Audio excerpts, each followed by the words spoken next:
Welcome back to South to North Walk podcast. This season is all about people who are creating the communities that bring us back together.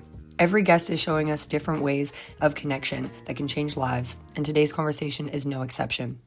Today's guest is Megan, the founder of the Felt Space, a growing community helping women reconnect with themselves and each other through movement, embodiment, and genuine human connection.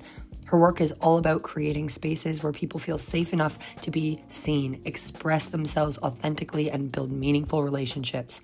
In this episode, we explore why so many of us overthink, struggle with self-expression, and hold ourselves back from the lives we really want to live. We also talk about the role community plays in healing, building confidence, and reminding us that we never were meant to do this life alone. I absolutely love this conversation, and I think you're going to take a lot away from it. Please enjoy. Here's Megan. Megan, thank you so much for coming on the podcast. How are you? I'm good, thank you. Thank you for having me. Oh my gosh, of course. I really love the work you do in the community, and I think that there's a lot of things that you do that are really important and aligned with the work I do. For those who are listening who don't know who you are or what you do, can you please give us a little rundown? Who are you? What do you do? Who am I and what do I do? My least favorite question to ever be asked, right? I am a women's mentor and a certified breathwork facilitator. And look, my work has kind of changed and shifted over the years, but ultimately, I love to help women come back to themselves and connect with themselves. I think sometimes we feel like we're broken, there's something wrong. And actually, no, we're just whole human beings. Sometimes we've just forgotten some parts of ourselves, or we're being driven by these unconscious things in our lives that if we actually just saw that and gave that some space to be seen and heard, and we integrated that, we feel a lot more free. And so I love helping women really just come back to themselves and feel fucking confident in who they are. That's amazing. When you say free, can you give me an example of what it actually looks like to be a woman who is free? Oh, that's a great question. Freedom to me is like being able to speak your truth, regardless of how the other person might respond or what might come from that. Being able to set boundaries in your life, being able to honor yourself and not self-abandon for other people, for what, they might bring to a relationship.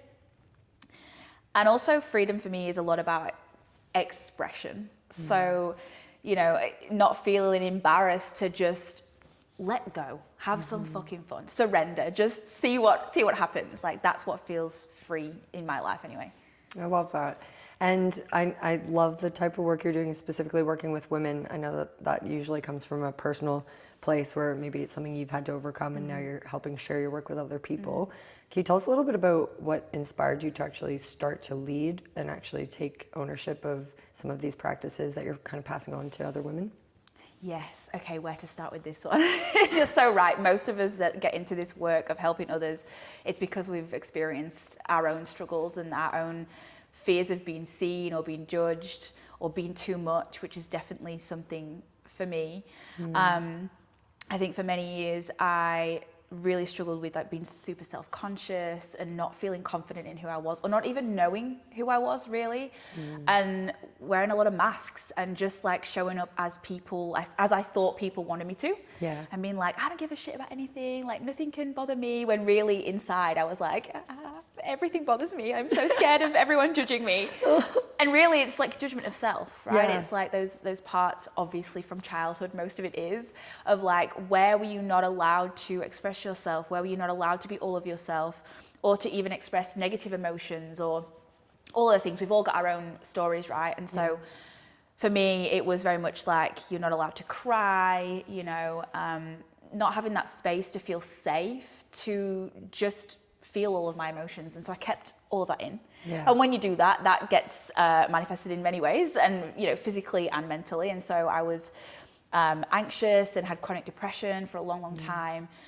And it wasn't until I finally was like, I'm actually sick of my own shit. Like, I'm just sick of being in this. And I stopped being a victim to my own circumstance and started taking responsibility for why, my life looked the way that it was. And most of it was because I was out of alignment, or I was doing things that weren't actually good for me. And when I started to take responsibility, I was like, oh, just because you have these beliefs, you know, like I'm not good enough, or I'm not lovable, or I'm going to be abandoned, which I'm sure many of us have similar beliefs. That doesn't have to be the thing that dictates your life. Like that belief came from outside of you. It's not actually yours. And you can have that and still allow yourself to be free and like make different choices in your life. And when that happened for myself, and I was like, oh my God, like I've always thought my entire life, I'm not good enough. But what even is that? Like not good enough for what? For says who? Like, so okay. And you know, I actually still, and this can sometimes be controversial, I don't necessarily think that belief ever goes away. Yeah. I think that's a part of you, and what a beautiful part that is, you know, trying to keep you safe. I just think that it gets a little bit quieter as time goes on. And when you are really aware of, oh, that's my belief, like for me, that is the core belief. When it comes up, I'm like, oh, I see you. No, she's here again. She's trying to protect me. And it's like, okay, no, we don't, but we don't need to buy into that anymore. Yeah. Like I see you, and we can still do the things. And when I was able to have my own transformation through like mindset and body, then I was like, I can't not share this with the world, because I just feel like so many women can benefit from that. And so, yeah, that's why I do the work that I do. That's incredible, Megan. What were you seeing in other women after you go through a like a transformation like that, when you're looking around at other women who haven't quite got there yet, or they're still maybe a couple stages behind where you pulled yourself out of? What were you noticing when you were feeling much better in yourself? What were some of the things you were noticing about other women who hadn't gotten there yet, or maybe didn't have the direction or guidance to know to start that journey? Yeah, I think with the women I work with specifically, it comes out in like the people pleasing. Yeah. So, you know, really be more bothered about how it's going to impact somebody else, as opposed to feeling that confidence to speak your truth, because we're so scared of being like left, especially in relationships, right? I'll just not say the thing. I'll just keep that to myself. I'll just not. And then it builds and builds, and then there's resentment, and this is why relationships end, and all of the things, and friendships too, right? So people pleasing is definitely a big one. Overextending themselves, saying yes to everything, even when they want to say no, because again, they don't want to disappoint someone else. But it's like, at what point does that catch up to you where you're actually just abandoning yourself? Yeah. And then the resentment thing again. I think also a lack of confidence and this identity of maybe like a past version of themselves. So that not good enough belief again of like, well, I can't do it, because there might be so much evidence to prove to you that you can't do it, but you've not actually given yourself the chance to see that maybe you can. So a lot of the work is around showing women, or like giving them opportunity to see it from a different perspective and be like, is that really true? Is the thing that you're saying, is that actually true? Or could there be another truth? Could there be another part of you that actually wants to come through here and that does have that confidence? And how can we tap into that? Because when you tap into that and you focus your energy on that, you're going to start to feel more confident in who you are and how you show up. And I just thought another one too is the fear of being too much or being embarrassed. Yeah, I can relate to all of these. You're calling me out. Like, especially around like dancing and like expression. And I get it because that's how I felt too, of like, oh my God, don't judge me. Yes. This is so embarrassing. I don't want to be cringe. What if people think I'm ridiculous, or they think I can't dance, or, you know, all the stories that we have. But again, it's like, first of all, no one really cares. Yeah. They're too busy thinking about themselves. Because we all do that. It's true. And also, are they up there doing the thing that you're doing? Like, if you put yourself out there and have the courage to film yourself dancing or whatever and post it online, and someone judges you, where's their fucking video of them dancing? You know what I mean? I know exactly. Because the people who are giving it a go and who are trying aren't judging you. They're like, fucking go for it, like, good for you. It's courage. It's courage, and it's inspiring for other people too. And I've always wanted to be that. It's in my chart as well, by the way. I'm meant to like go through things and have my experience and then share it from a place of like the wisdom from it. I love that. So it's always been about, if I can do it, you can do it. There's nothing fucking special about me. You know what I mean? Like, if I can show up and get over these things or just put myself out there, then you can do it as well. Leading by example. 100%. I love that. Yeah. I'm all for this, and I'm resonating with everything you're saying. And when we're talking about like just getting over these fears, how important do you think it is to have community or close friends, or at least like someone like yourself working closely with these women going through the work. How important is it to have a community? Yeah, I think it's obviously very important, because what is the saying? Very, very famous saying about how you're the result of the 5 people you spend the most time with, right? So if you are spending time with people who maybe aren't about growth, they maybe are in a victim mindset, they maybe connect over complaining or things like that. And that is a big thing for a lot of people, right? Of course. Too, of like, we get our connection through complaining about life. And sometimes we feel like, well, if I step into this new version of myself where I'm confident and like I love myself, what's going to happen to those relationships? What is going to happen to that community? Because I've got them here and they accept me in the version that I am. What if I outgrow that version? What then? Then I'm going to be alone, and that's uncomfortable. There's a big one. So we stay in relationships, in friendships that don't serve us, because we're scared of what's on the other side of it. So community is huge. Yes. And I think you can also only meet your people by really getting out of your comfort zone and going to try new things. That's amazing. What is one of the roadblocks that you've experienced of not being authentically you? How was that one of the roadblocks you faced, like not feeling like you were in the right place or with the right people when you were not being yourself fully? Interesting question. I definitely had periods where I was being inauthentic when I was younger, for sure, and my coping mechanism was like alcohol. Yeah. You know, like bit of Dutch courage to deal with my social anxiety, and that is one of the reasons I actually stopped drinking and got sober, is because I knew that was the way that I was not dealing with my shit, instead of facing my shit, instead of being like, you know, why do I feel anxious in the first place when I'm showing up to things? Why do I feel like this alcohol makes me happier, funnier, more confident? It's like, what's beneath that? And it took me a long time to be like, oh, that's the realization. Shit. I actually need to address that stuff. But yeah, so I think one of the things for me was using things to mask who I was. Yeah. But then when I kind of did get sober, I feel like I've not experienced that.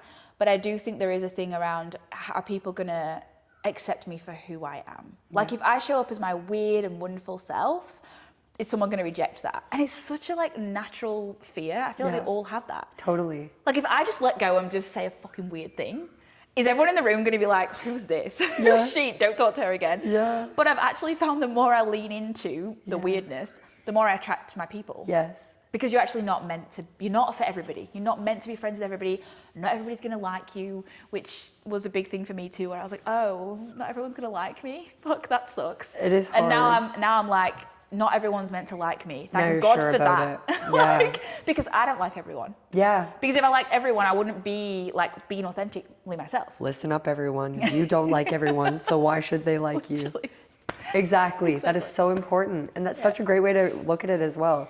So many of the bigger lessons that you're kind of touching on can be looked at that way. It's like, well, if I have to do this, is that okay? Like, how do I actually experience and look at other people? Even before when you were saying earlier, people aren't focusing too much on you. They're too busy worried about themselves. Yes. Think about how true that really is. We're not going around looking at every single person, having a full breakdown evaluation. We might remember a bit or piece here and there. That's the thing. That's the thing about being embarrassed too, of like, oh, let's say you fall over, or even like you post a dance or whatever, and you think people are going to be ruminating on it. They don't remember that. No, you're right. They like remember it for a split second, and then they've moved on with their life. We focus too much. And this is one of the topics I see on your social media as well, a lot for your business. You talk about overthinking and shame. Can you tell us a little bit about what this overthinking is? Like, what is overthinking and why does it rule our world like that? And how can breaking free from spending too much time alone and more time with like-minded people kind of help break off that loop of overthinking? Yeah, so overthinking is often underfeeling. And sometimes it's a coping mechanism for it's like a safety. So if you're really disconnected from your body and you're used to intellectualizing your feelings, I'm sure a lot of people can relate to that. It's like, oh, I think my feelings. I can't feel them in my body, but I think them. The overthinking keeps you safe. It's almost like a way to control it. It's like, oh, if I'm just overthinking it and I'm thinking about all of the different scenarios, then I'm secure. I'm going to be safe. But it's like, actually, that's just a catch-22. It's a loop that you get stuck in. Yeah. You're worrying for the sake of worrying, and the worrying is the coping mechanism, and it's not actually helping you in any way, shape, or form. Bingo. So that definitely comes into it, and being able to tap into your body, being able to be present in your body and breathe, slow breathing, is a way to be able to kind of just pattern interrupt that, like disrupt what you're looping on. And also there is a part to that around what am I gaining from this? What does the overthinking actually give me? Because we often think about like self-sabotage as sabotage, but it's not, it's protection. There's always a gain to it. There is something to be gained unconsciously. That's important. To what you're doing. Yeah. So if you're overthinking and you're stuck in loops of overthinking, what does that give you? Does it give you an excuse to not have to go do the things so you don't have to fail? Right? Does it give you the excuse of that so you don't have to be rejected? Like all these things that you fear, the overthinking keeps you safe from that. Right. Okay. Yeah. So it's useful only in the sense that it gives you information as to what you're really trying to avoid. Yes. Or what you're really scared of. Yes. Interesting. I've never heard that perspective. That's brilliant. Okay. So what do people that you've worked with, or even your personal experience, what are some of the things that you actually do learn about your overthinking? And then what are the steps? Where do you go from there? So I think it is like what I just touched on in terms of understanding what is the gain for you. I think most of the things that we do, it's like we have all these different areas of our lives and all these different things that we are, or behaviors that we are exhibiting. But really it comes down to like 2 or 3 main beliefs that we have, core beliefs. And if you don't know those core beliefs, you're probably going to start trying to address all of these things. But the interesting thing is when you can understand and learn what is the belief for me, what are the things that actually run my life, you start to realize how that plays into every single thing. And then you can start to actually address it there and not at the surface level. Brilliant. You know, like, because you overthink about everything, right? Everything in your life. But where's that overthinking coming from? So again, it is really about connecting back with your body.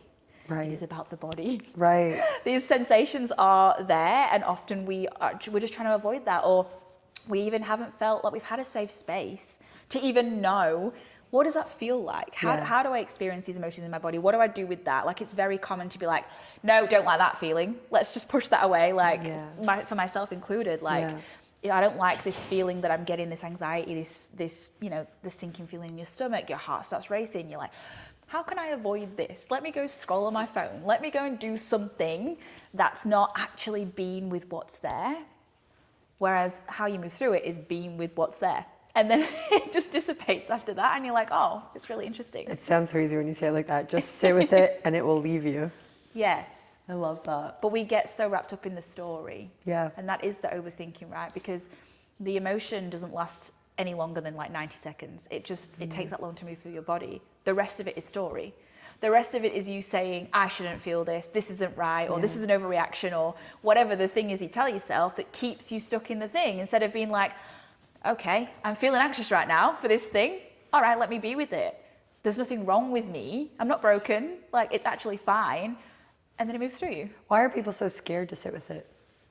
What is the danger?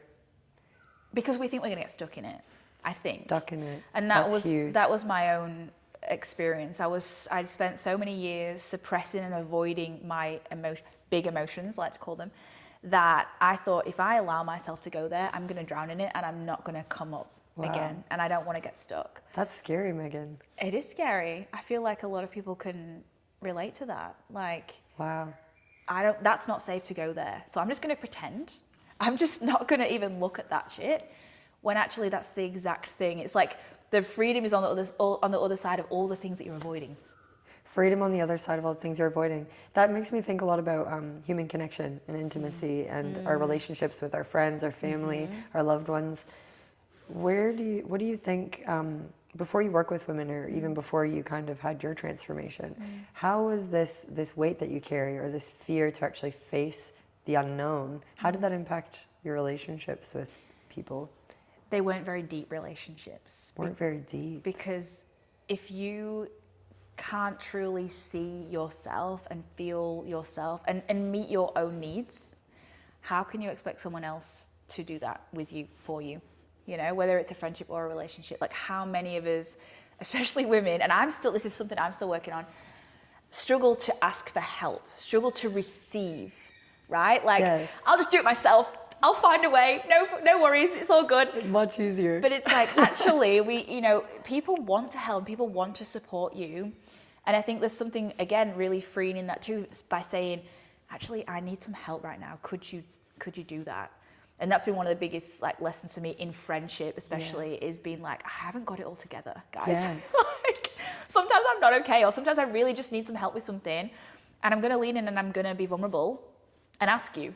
We all need help. We all need help. We all do. Yeah, whether it's something like literally, practically we need help with something, or if it's something emotional, like Totally. we need community. We're not meant to be in isolation. We are meant to be with each other. So I have found that the more authentically I can show up as who I am, and the more that I can know what my needs are and meet them to a certain extent for myself, the deeper the connections I've found with people. Because yeah, if that's another thing as well. You just when you were speaking, I was like, oh yeah, thought about something else.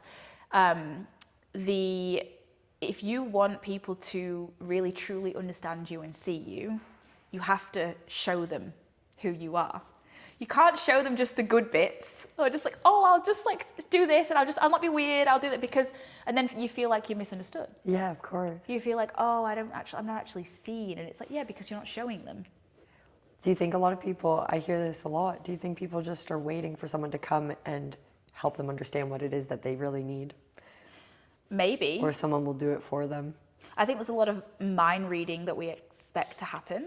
And again, it's like because we're not really taught, we're not shown like how that works. I mean, I wasn't in my childhood. I wasn't. Like, they didn't teach me. You know, how do you resolve conflict? We're so scared to have conflict with someone that we're just like, I'll avoid it. Yeah. And it's like, that's not healthy, you know, because I wasn't shown how you have a conflict, an argument, and then you repair it. Yeah. It was just like chaos, shouting, and then stonewalling for a few days before, you know, my parents came back and pretended nothing ever happened. And I'm like, oh, what do I do with that? Like, fuck. So I didn't even learn how to say sorry or hold, like, take accountability in any way. That was also a really big journey for myself, to be like, you can apologize, it's actually okay. Like, because it's this thing around failure. Like, oh my God, if I admit that I say sorry, like, and I take accountability, I've failed. I'm a bad person. And it's like, no, there's something really beautiful about being able to take responsibility and accountability for how you might have hurt somebody else, and them having the opportunity to accept your apology and forgive you and reconcile and move forward. It's bonding. Yeah, 100%. It can be very bonding. 100%. But it can be scary for It's people who so haven't tried it or had examples. It's so scary. Yeah. 100%. So the work you're doing is so important, because for those people out there who don't have the right community to feel safe to just try and take a leap of faith into this kind of work or into this practice, or they might not have a close friend to do the work with, it can be really beneficial to have someone like you navigate this with them. And so, like we were saying before as well, if you know yourself better and your needs and your wants better, then you can include and involve other people on a deeper level. Yes. So what does that mean for your experience in terms of how you connect with the community and with different groups and organizations? Like, do you feel like you have become more social since you've kind of understood yourself better, or less? Or it's so interesting. So I am a 2-5 line in human design. So a part of me is like the hermit. Yeah. So anyone that knows human design, I don't know, do you know much about human design? I love human design. So I'm a hermit. So there's a lot of introspection that goes on. I need to be by myself a lot. And I used to think that I had, and there was a part of it that was social anxiety, and I definitely did experience that. Yeah. But actually, I think a lot of that was just the way that I'm designed, and I would spend time with like lots of people, and then I'd be like, oh my God, like this is awful, and I need to be by myself for days. And it was just that I needed to recharge my battery. Yes. And that was another beautiful thing about like learning human design and understanding that. And that's why I'm a big fan of different outlets to understand yourself, whether it's astrology, human design, whatever, because it gives you these like lenses to view yourself through, where you realize there's actually nothing wrong with you. You're designed perfectly. You're just trying to operate in a system that tells you it should be like this, when actually you maybe are like this. Yes. And so that was really freeing for me to understand that it's not that. It's just that I don't deal well with massive crowds, and I have to make sure that I've got boundaries around when I spend time with people. In terms of, do I spend more time with people now? I would say it's balanced, but I think it's just in a different way. So when I was younger and not doing any of the work, I was drinking heaps, I was going out, I was spending time with lots of people a lot of the time, but I wasn't close with them. They were just acquaintances. It was very surface level shit. And I also wasn't contributing anything really to the community. I was more of a nuisance than anything. I can relate. Whereas now it's like, it's more intentional. I've got deeper connections with people, and I actually do enjoy meeting people on like a deep level. I'm not really a surface level girly. I'm not going to be like, how's the weather? Like, yeah, no, you won't hear me asking about the weather. Straight into that, which I love that. also can be confronting for people, but it can also be an opportunity when you are in like community for them to get deeper too, right? Yes. If I go into it and I'm like, so tell me about this, and maybe it's not a conversation that they've had before or whatever, and then they get to do that too. So I do like spending time with different communities and getting to meet different people now. Yeah. I think now I'm more confident in myself because I'm like, I don't really care if you don't like me or not.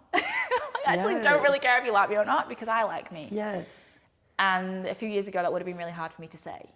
So that's growth, I guess. It's such good growth. That's amazing. It's really hard. How many of us really can say, I actually genuinely really like myself, flaws and all.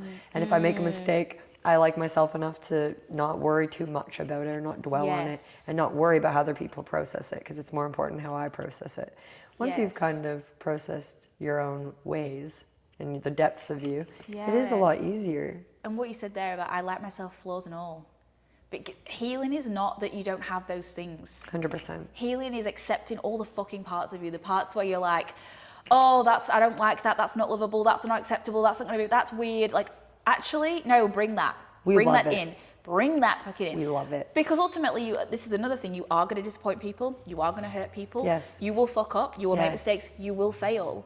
Like, you have to learn to love yourself through that too, because no one's perfect. We're literally all human beings just doing our best. That's beautiful. Beautifully put. And I like the analogy of a book.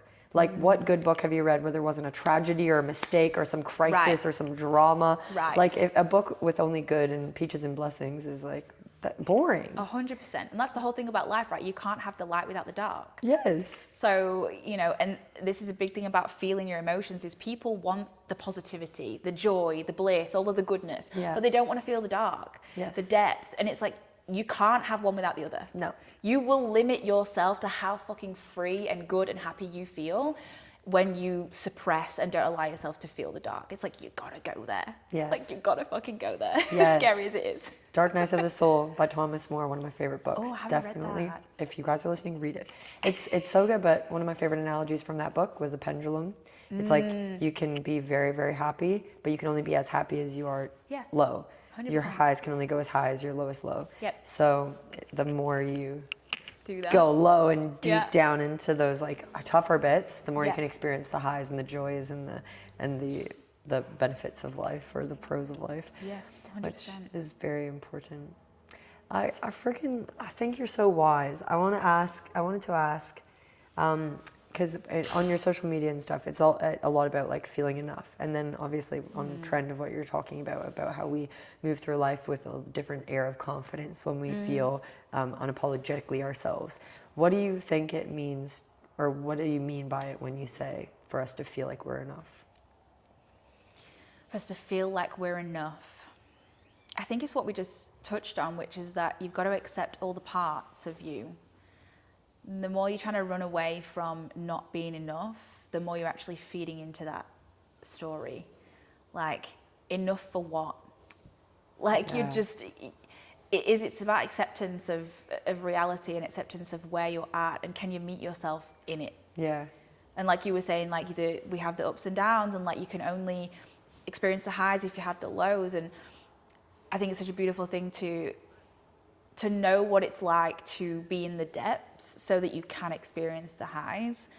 And to feel enough is to accept that you're a flawed human being. Yeah. And that's okay. I love that. Okay, I have another big question, a big angle for you. I'm just gonna check my time. Okay, cool. How are you feeling? Are you feeling like you could do a little bit more, or you want to wrap it up? Because we are on wrap-up time. We could wrap up. That's up to you. I'm good. Well, I want to ask about, okay, what would you say, based on all your experience, the people you've worked with, the success stories in your arsenal, what would you say to the person who would argue with you that they had tried being themselves in the past and they were shut down royally? For the people who are really trying to wrap their head around that shame, especially when it comes to the way they've been made to feel ashamed by society, by friends, by groups, maybe at school, maybe in the workplace. How do you navigate being yourself, being authentic, and showing up confidently when maybe you've done that in the past and it's gone terribly wrong, or people really just don't agree with that? I would say that we've all done that, and that's probably every person's experience on this earth, right? Like, that's why we have these stories and this shame that we carry, because we tried to be ourselves, usually as children, and it wasn't fucking accepted. You know, you learn that this is approved of, this is okay, this gets you love, belonging, safety, and this doesn't. And so then whatever that is for every one of us, we have our, let's say, the good girl, this is what gets me approved of, and we have like, this is the bad, and we can't go there, and I'm not going to show that. And so it's actually part of being a human. And I get that it is really confronting and can be incredibly traumatic, depending on like the level it was, when you feel like you can't show up as who you are, and there's shame there. But there is a piece here about how much you want to give your power away to somebody else. And I think one of my life ethoses is, you know, you're not responsible for the trauma, but you are responsible for fucking healing it. Because yes, what happened to you as a child or a teenager or whatever is not your fault, but you're also an adult. So it's like, how can you go back and look at those parts? If there's shame, if there's like, oh, I don't want to show up as who I am because I'm going to be rejected. This is because we're full of parts. And I do like parts work with my clients too, where we are basically full of all of these different parts that are conflicting, that contradict each other, that like want to keep you safe, that, you know, the parts of you that were shut down as a child are like these little exiles, these little like inner child that your other parts are trying to protect. So it's like, oh, I'm not going to do that because I don't want to experience that hurt and that wound. And it's like, you have to actually go into those parts and see, what are they trying to protect you from? Where did that come from? What do those parts need to say? Like, if you could give that part of you that, you know, the child part of you that has been rejected and feels really shameful and like sad, what does that part of you need to express? You know, how can you listen to that part and give her what she needs? Because no one else is going to give it to you, right? It's actually no one else's job to do that. It's your job to do that, which is why we call it reparenting, right? Like, it's you have to go back within and look at these parts and say, okay, this part of me feels this because of X, Y, Z, fine. How do I give that part what it needs and give it a voice? And honestly, when you can do that, you find that like things start to integrate, and that's when you can actually start to show up as more of like a whole version of yourself, because you're taking these parts that you've pushed away and you're going, you know what, I've got us, come with me, it's okay. And that is reparenting. Wow, that's so powerful, because I especially think it's incredibly powerful and important to summarize what you've said about how no one's going to fix it but you. No one can, no one will. And that's so true, because really, who's the only one who can really see what's going on in there?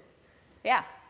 I mean, it's incredibly powerful to work with people, obviously, that can give you different perspectives. And that's what I've done in my own life. Like, I have seen many like psychotherapists and coaches and healers, because when you get to a point where you're like, I want something different, I'm sick of my shit, you have to understand that someone outside of you will have a perspective that maybe you don't want to hear, but they will guide you within, so you can look at those parts of yourself. And that's why I'm like big on, you know, working with someone, because number one, life experience if you've gone through it yourself, but number two, actually having like the qualifications and the tools to be able to help someone move through that, because it's not easy to do it by yourself.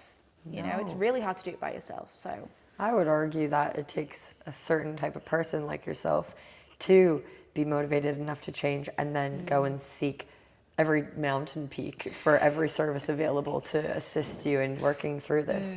So for those at home who don't want to go through, you know, don't have that ambition to climb every peak, to speak to every provider, work with Megan, guys. Work with Megan. Megan will help you. People like Megan, people who've been through this experience. It's like the shamans or the guides, the elders of our community, the people who've done the work, the people who've gone through it, who can really navigate us through the darkness here. And I'm so happy that I get to know you and just have you on the show, because this is really, really important stuff to touch on, I think. So thank you so much for coming on, and thank you so much for sharing your wisdom.